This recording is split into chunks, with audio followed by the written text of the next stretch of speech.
It's one thing to pass the package. How long will these expensive measures be in place for?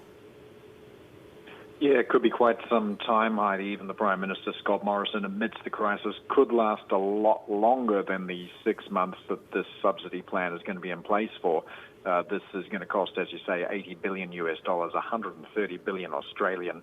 That will pay employers to keep their workers on up to 70% of the median wage. But total government spending now throughout this crisis, $320 billion. That's more than 16% of GDP. And, more spending likely as the crisis continues, and then we hit the recovery phase.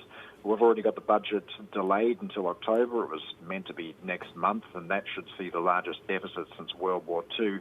And, of course, we were reporting yesterday that S&P now got Australia on the negative outlook for that AAA rating. Paul, there's still likely to be a big uptick in next week's jobless numbers. Is there a risk to the heavily indebted property market there? Yeah, it's a worthwhile question because, of course, house prices in Australia are very elevated. Household debt twice what it is in the United States. So even that $1,500 a fortnight JobKeeper allowance might not cover repayments for your average worker in Sydney or Melbourne. The banks have been stepping up to a degree. They're offering repayment holidays to help ease the burden, but they will not be foregoing interest during that period.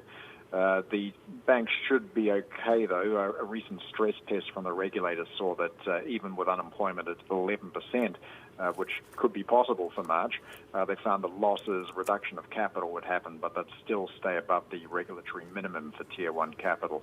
Real estate agents, though, they do report a drop in activity, but there's no signs of panic selling. And one agent that I keep in contact with sold 19 properties in the week to April 5, including one for a little over $3 million.